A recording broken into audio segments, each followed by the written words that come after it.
Declan Foley trusted exactly two things in this world: his survival instincts and his lethal Belgian Malinois, Axel. Axel despised everyone. So when Declan's soft-spoken night nurse flashed a highly classified tactical hand signal in the dark, and the aggressive K9 instantly submitted, Declan realized his nightmare wasn't over. It was inside his house. The isolated cabin in the dense, rain-soaked woods of the Pacific Northwest was supposed to be a sanctuary. For Declan Foley, a former federal fugitive task force commander, it felt more like a tomb. 6 months ago, a raid on a compound tied to the notorious Navarro syndicate had gone catastrophically wrong. The intel had been a trap. Declan's team was ambushed, resulting in the loss of 3 good men and leaving Declan with a shattered femur, a reconstructed spine, and a traumatic brain injury that made the shadows in his bedroom dance with phantom threats.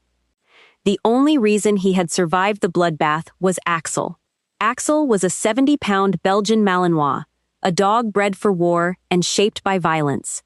He was a retired Special Operations K9, scarred and intensely protective. Since the ambush, Axel had become dangerously unhinged around strangers. He slept at the foot of Declan's adjustable medical bed, one ear always swiveled toward the hallway, a low guttural rumble waiting in his chest for anyone foolish enough to step too close. Declan's recovery required around-the-clock medical care, a reality he despised. The daytime nurses were a revolving door of terrified professionals who quit after a few days, unable to handle Declan's abrasive paranoia and Axel's aggressive posturing. Then came Vesper. Vesper Lang arrived on a Tuesday evening, stepping out of an unassuming gray sedan. She was hired through the premier private medical agency Declan's brother Connor insisted on using. She didn't look like much. Petite, with dark hair tied back in a severe no-nonsense bun, wearing oversized navy blue scrubs that swallowed her frame. Her file stated she had 10 years of critical care experience and specialized in trauma recovery. When Vesper first walked into the master bedroom, Declan braced himself for the usual routine. The sudden freeze, the gasp of fear, the slow, terrified shuffle toward the IV stand. Axel immediately stood, the hair on his spine bristling like a mohawk.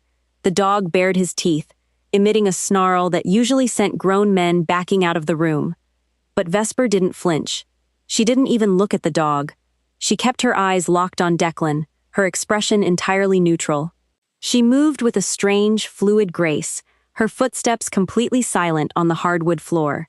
She walked past the aggressive canine with a millimeter to spare, checked Declan's vitals, adjusted his pain medication pump, and retreated to the corner armchair without saying a single word. "He bites," Declan rasped, his voice raw from disuse, testing her. Vesper looked up from her medical chart, her eyes a flat, unreadable hazel. "Only if he's given the command, Mr. Foley, or if he senses a lack of authority. I'm just here to change your dressings and monitor your vitals. Try to get some sleep." Declan didn't sleep. He watched her. For the first 2 weeks, Vesper was a phantom in his home. She arrived precisely at 8 o'clock in the evening and left at 6 in the morning. She never dropped a tray, never slammed a door, and never engaged in idle chatter. She administered his intravenous antibiotics with a terrifying efficiency, but it was her situational awareness that set Declan's teeth on edge. Declan had spent a decade hunting the most dangerous men on the continent. He knew how civilians moved. Civilians bumped into furniture in the dark. They startled when the ice maker dropped ice. They stared at their phones. Vesper did none of those things. When she sat in the corner of the room, she always positioned herself so she had a clear line of sight to the door and the window. When a loud crack of thunder shook the house, her eyes didn't widen in surprise. They immediately tracked to the point of entry. And then there was her relationship with Axel. Axel still didn't like her, but his aggression had morphed into a strange, tense confusion. When Vesper moved around the room, Axel tracked her intensely, his head tilting as if trying to decipher a puzzle. It was as if the dog recognized something in her, a frequency, an energy, that Declan couldn't quite put his finger on. Declan's paranoia, fueled by the heavy painkillers and the trauma of the ambush, began to fester. The Navarro syndicate knew he was alive. They knew he could identify the mole in the federal agency who had sold his team out. Was it possible they had sent a professional to finish the job? He tried to dismiss the thought. Connor had vetted the agency thoroughly. Vesper had a state nursing license, glowing recommendations, and a pristine background. She was just a quiet, competent nurse, or so he tried to convince himself, until the night the storm knocked out the power and the illusion of Vesper Lang was shattered completely. It was 2 a.m. on a Friday. A torrential downpour was hammering the roof of the cabin, the wind howling through the pine trees like a wounded animal. Declan was lying in bed, feigning sleep, his right hand resting beneath his pillow where his fingers brushed the cold steel grip of a compact Glock 19. The power had flickered and died 20 minutes ago, plunging the house into pitch blackness, save for the weak amber glow of the emergency battery lighting in the hallway. Vesper was in the kitchen, presumably fetching more ice for his knee. Suddenly, a massive tree branch snapped outside, crashing violently against the heavy security glass of the bedroom window. The sound was like a gunshot. Axel erupted. The Malinois launched himself off the bed, hitting the floor with a heavy thud. He charged the window, his barks deafening, echoing off the high wooden ceilings. He was in full combat mode, teeth bared, saliva flying, ready to tear through the glass and rip apart whatever threat lay on the other side. Declan tried to sit up, a sharp spike of agony shooting up his spine. He gripped the Glock, pulling it out from under the pillow, his breath catching in his throat. The bedroom door swung open. Vesper stepped into the room, holding a flashlight. The sudden beam of light swept across the floor, catching Axel. The dog, already in a heightened state of violent arousal, whipped around. Seeing a figure silhouetted in the doorway, his territorial instincts overrode everything else. Axel lunged toward Vesper, a terrifying blur of muscle and teeth, fully committed to a brutal takedown. Declan opened his mouth to scream a stand-down command, panic seizing his chest. He knew what a Malinois bite could do. Axel could tear her throat out in seconds. But Vesper didn't scream. She didn't drop the flashlight. She didn't retreat. In a fraction of a second, her entire posture transformed. The hunched, unassuming nurse vanished. Her shoulders squared, her center of gravity dropped perfectly into a balanced tactical stance. She killed the flashlight instantly, plunging them back into darkness. But in the ambient glow from the hall, Declan saw exactly what she did next. She didn't speak a word. She sharply snapped her right hand down to her side, formed a tight fist, extended her index and middle fingers, and executed a swift, razor-sharp downward slice, followed by a subtle rotation of her wrist. It was an obscure, non-verbal command. Axel hit the brakes so hard his claws gouged the hardwood floor. He skidded to a halt inches from Vesper's boots. The vicious barking choked off instantly. The dog dropped like a stone, belly to the floor, ears pinned back, letting out a soft, high-pitched whine of total submission. He didn't just stop. He yielded completely, his eyes locked on Vesper's hand. Declan froze, the Glock heavy in his trembling grip. The air in the room seemed to evaporate. That wasn't a standard police canine command. That wasn't even standard military. That specific sequence, the two-finger slice and wrist rotation, was a Tier 1 Joint Special Operations Command hand signal used by top-tier elite handlers to silently call off a kill dog during stealth infiltrations behind enemy lines. Only a fraction of military personnel even knew it existed, let alone had the authority and sheer presence to execute it so flawlessly that a hostile, hyper-aroused dog would obey instantly. Vesper stood over the massive dog for a long, heavy second. Then her shoulders slumped. The tactical operator vanished, replaced instantly by the quiet night nurse. She clicked the flashlight back on, shining it safely at the floor. "It's just the wind, buddy," she murmured softly to the dog, stepping around him as if he were a golden retriever puppy. She walked over to Declan's bed. Declan quickly closed his eyes, slowing his breathing, slipping the gun back under the pillow just as she reached his side. He kept his eyelids slitted, watching her through his eyelashes. Vesper checked his pulse monitor, adjusted the blanket, and walked back to her chair in the corner. Axel crawled back to the foot of the bed, refusing to take his eyes off her. Declan's mind was racing, a cold sweat breaking out on his forehead. Who the hell is this woman? The next morning, when the daytime nurse arrived, Declan demanded his laptop. As soon as he was alone, he initiated a secure, encrypted video call to the only man he still trusted, Grady Simmons, a former intelligence analyst who now worked as a private defense contractor in Virginia. "You look like hell, Declan," Grady said, his face appearing on the screen, illuminated by the glow of multiple monitors. "I need you to run a ghost protocol background check," Declan said, his voice a low, urgent whisper. "Name is Vesper Lang, employed by Apex Medical Staffing. She's my night nurse." Grady frowned. "A nurse? Declan, are the meds making you paranoid again? Your brother vetted." "She's not a civilian, Grady." Declan interrupted, his jaw tight. "Last night, my K9 went for her throat. She dropped him into a submissive downstay using a JSOC silent abort signal. She didn't even blink. She moved like a Tier 1 operator." Grady fell silent, the skepticism draining from his face. The clicking of a mechanical keyboard filled the audio channel. "Give me an hour," Grady muttered, abruptly terminating the connection. Declan spent the next 60 minutes staring at the ceiling, analyzing every interaction he'd had with Vesper over the past 3 weeks. The way she handled his IV needles, flawless but aggressive, like a combat medic treating a casualty under fire. The way she scanned rooms. The way she never talked about her family, her past, or her life outside his cabin. His phone buzzed. A secure text from Grady. "Call me now." Declan dialed. "What did you find?" "Declan, whatever you do not let her know you're on to her." Grady's voice was tight with tension. "Vesper Lang's nursing license is perfectly valid, but it was issued exactly 2 years ago in a fast-track out-of-state transfer. Her social security number, her credit history, her tax records, they all just magically appear in the system 30 months ago. Before that, nothing.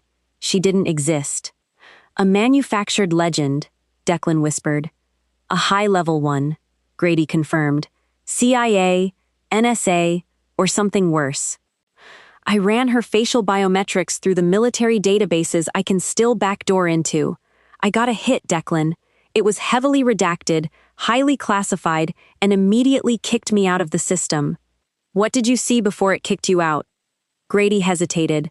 "A partial unit insignia. Task Force Echo. They handle Black Ops cartel dismantling. The kind of units that don't take prisoners. Declan, if she's in your house, she's not there to change your bandages. She's either there to protect you from the Navarros, or she's there to silence me before I testify about the federal mole." Declan finished, his blood running ice cold. "Be careful," Grady warned. "I'm coming to you. Give me 24 hours to get a flight out of Dulles." The line went dead. Declan stared at the blank screen.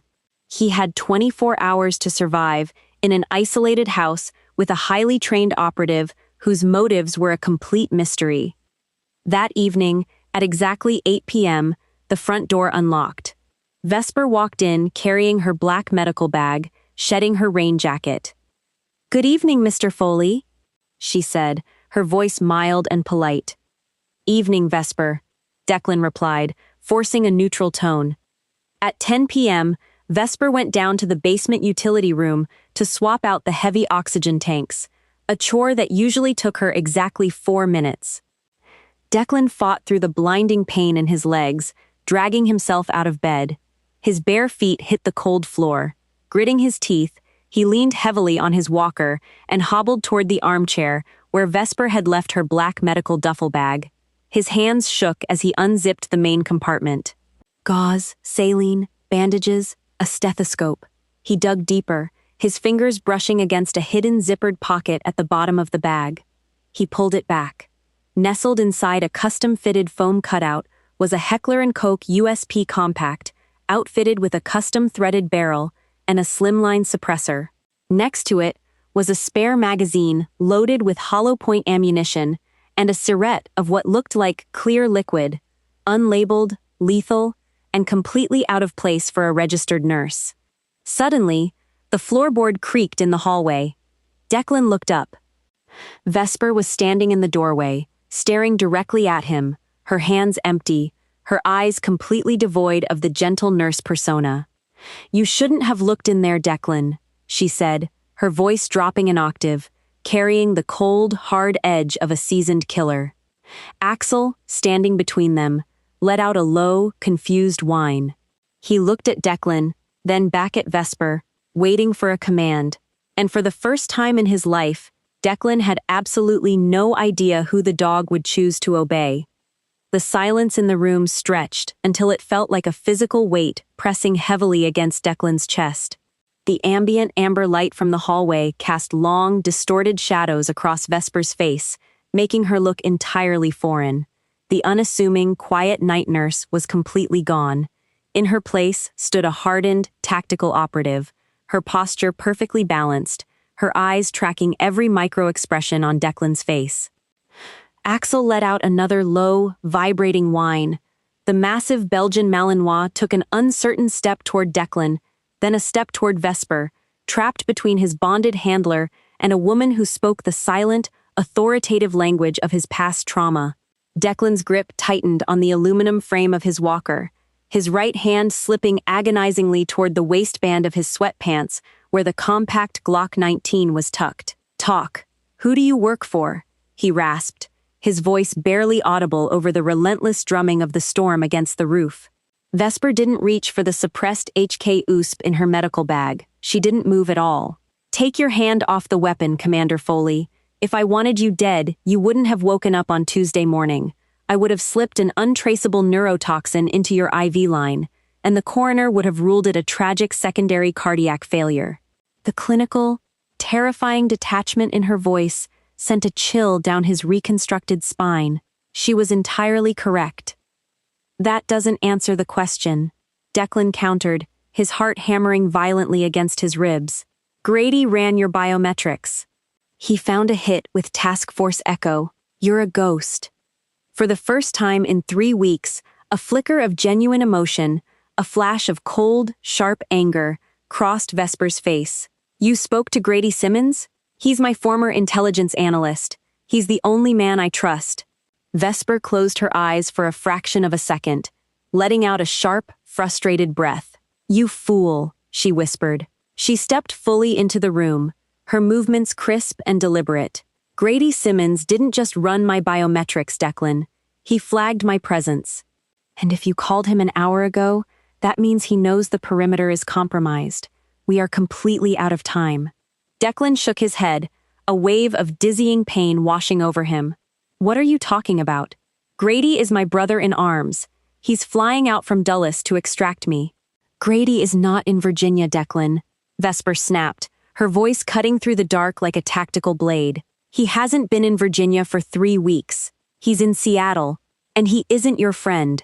Grady is the mole who sold your task force out to the Navarro Syndicate 6 months ago."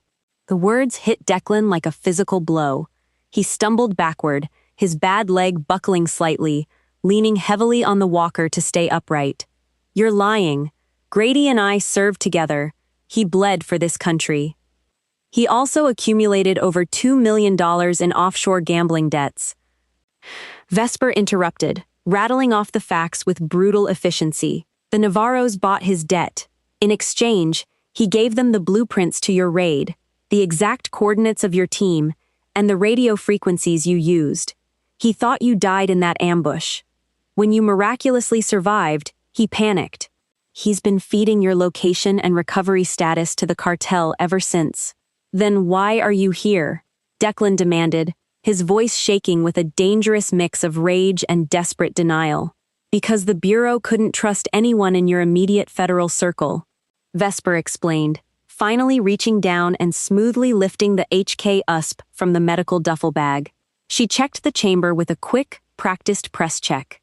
"Task Force Echo embedded me through the private agency your brother Connor hired. My mandate was to keep you alive, use you as bait to flush out the mole, and gather actionable intelligence on Navarro's hit squad.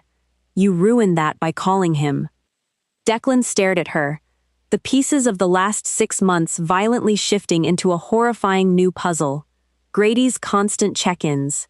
Grady's insistence on knowing the exact layout and security systems of the cabin. Grady's hesitation when he found Vesper's file. "The Surrette?" Declan asked, gesturing to the medical bag with a trembling chin. "Epinephrine mixed with a highly classified combat coagulant." Vesper replied, sliding the spare magazine of hollow-point ammunition into her scrub pocket. "In case they clipped you before I could neutralize them. Now, listen to me very carefully. If Grady knows I am Task Force Echo, he isn't getting on a plane. He's already mobilizing a local hit squad. We need to lock this house down." Suddenly, Axel's head snapped toward the front of the house, the dog's ears pinned flat against his skull.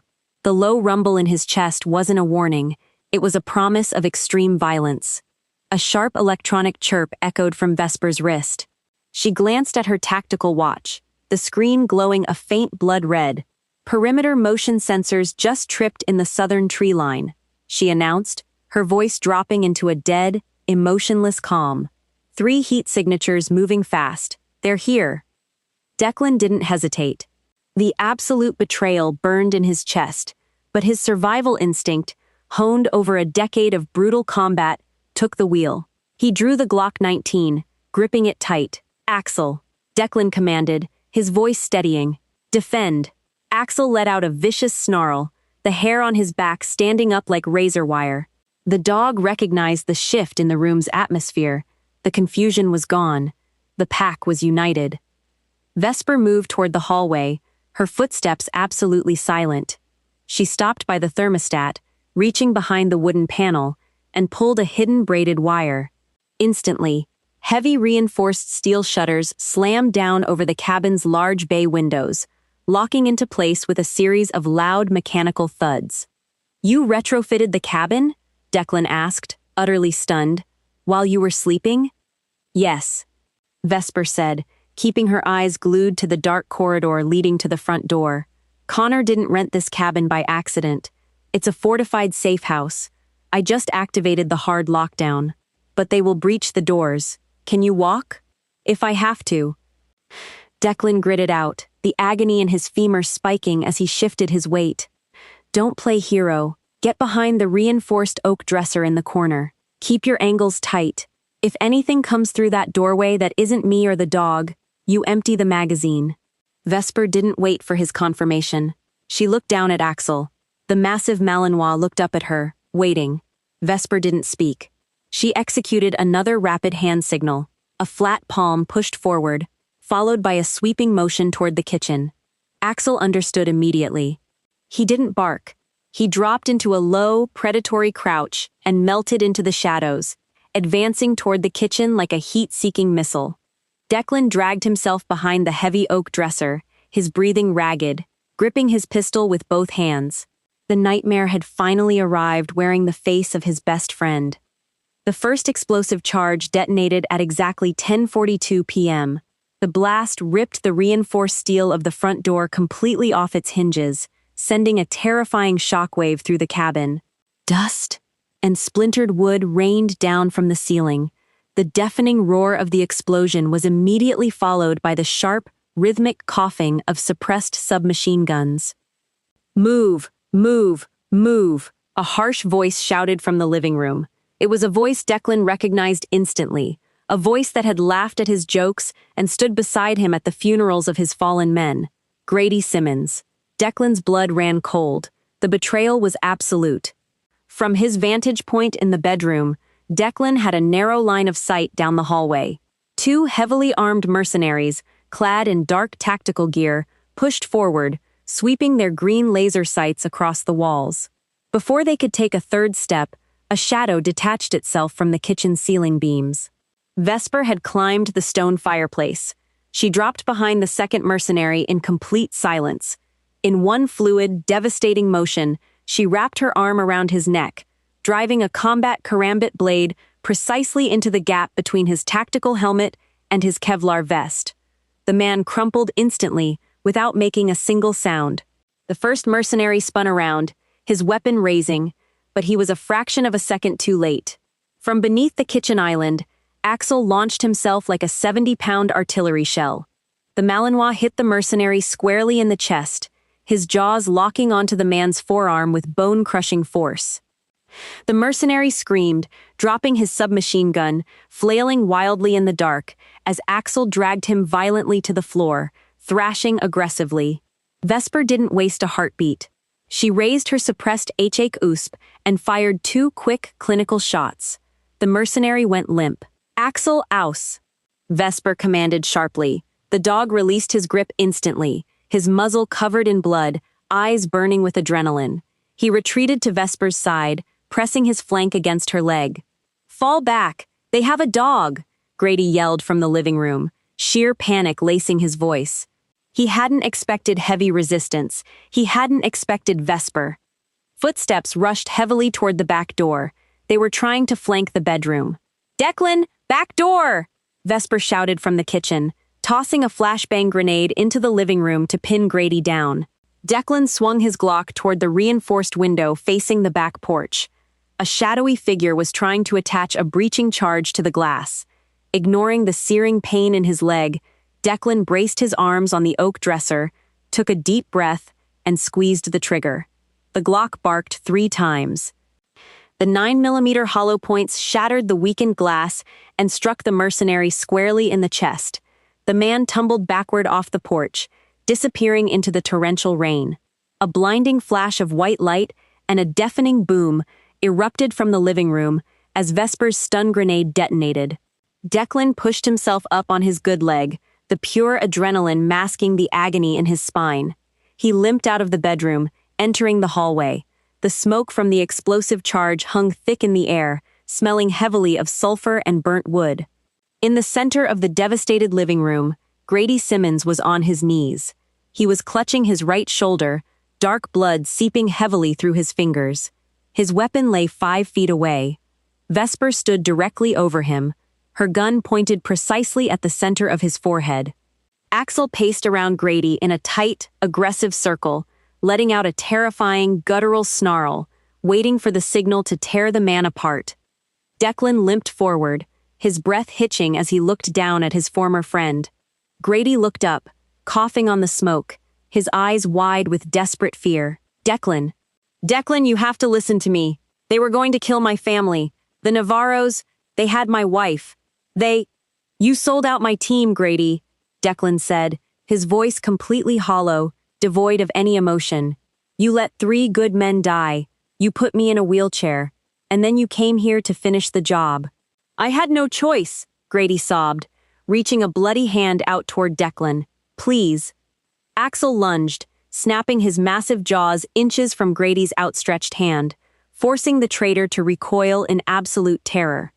Vesper didn't look at Declan. Her eyes remained locked on Grady.